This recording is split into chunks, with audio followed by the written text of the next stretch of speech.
Okay, in previous videos we've covered multiplication of polynomials, addition of polynomials, and subtraction of polynomials.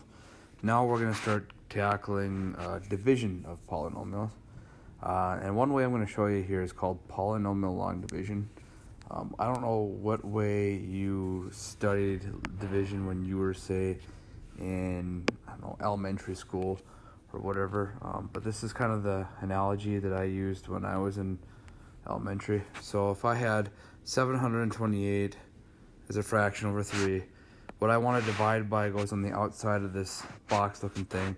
The number I'm dividing goes in the inside. And I'm saying, okay, 3 goes into 7 how many times? Well, 2. So I'll take 2 times 3 to get 6 and subtract to get 1. Drop the next number down to get 12. So now it's 3 goes into 12 how many times? Okay, 4. Multiply them together, 3 times 4 to get 12, and then subtract. Okay, I get 0, drop the next number, I get 8. 3 goes into 8 how many times? 2 again. So 3 times 2 is 6. Subtract and get 2. Now 3 can't go into 2 at all, so I've got a remainder of 2 over to my divisor, what I divided by 2/3. Okay, so when it comes to polynomials, I want to divide by 2x. It's the same idea.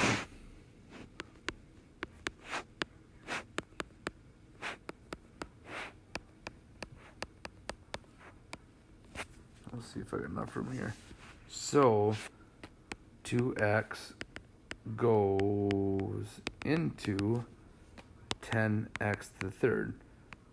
So 2x times what will get me 10x to the third. Now the difference with polynomials rather than just numbers is I need exactly 10x to the third. So I'm going to go with 5x squared. I multiply that by 5x squared and I should get 10x to the third. Subtract, drop the next down. So 2x times what will get me 8x squared?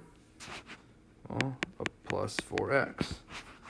Oh, sorry, I forgot to write that down when I dropped them down. So I multiply 4x times 2x and get 8x squared. Subtract, get 0. Drop the next one down.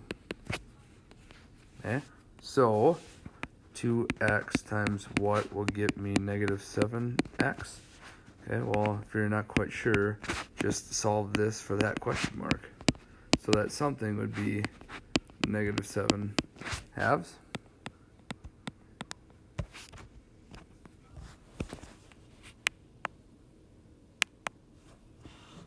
Hold on here. Okay, there we go. And I will have a negative 7x, but I'm going to subtract, so I get 0. And since I got a 2x and a negative 1, there's my remainder, so I'll go minus 1 over 2x. And there's polynomial long division. Okay, same concept, but let's go with a binomial, so 2-term polynomial on the outside. Okay, it's also very important that I've got 2x to the second, and then I got plus 10x and then minus 5, that both of these are in standard form. So I need to make it so it is exactly 4x squared. So I'm going to take 2x minus 1 times 2x. So that gives me 4x squared, but don't forget, I need to distribute, so that's going to become a minus 2x right there. Okay, now the analogy is that once I get done multiplying, I need to subtract. So be careful. 4x squared minus 4x squared, that's easy, they go away. But now 10x minus a negative 2x becomes 12x. Okay, because 10 minus a negative 2 is 12. Drop the next one, get minus 5.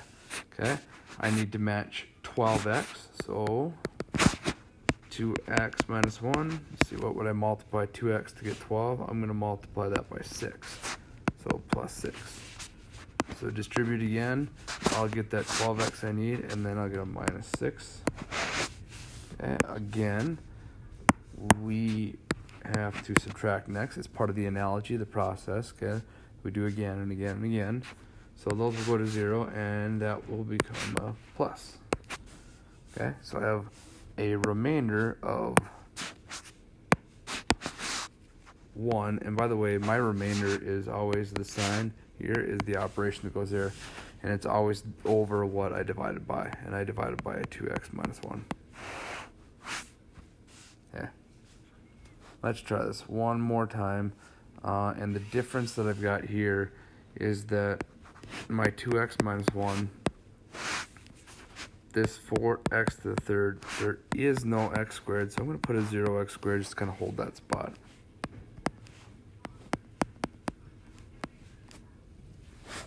Okay, again, I need 4x to the third, so I'm going to multiply that by 2x to the second. So 2x minus 1 times 2x squared, and distribute. So here now I've got a minus 2x squared. Subtract, they go away. The double negative, so I end up with 2x squared. Drop the next one. Okay, so 2x minus 1 needs to turn into 2x squared, so I'll multiply by x. 2x squared minus x. Make sure I subtract, and I better not forget to put the plus x up there. Okay, so those will go to 0. That will give me minus 6x.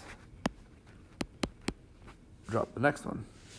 Okay, so 2x minus 1 needs to turn into minus 6x.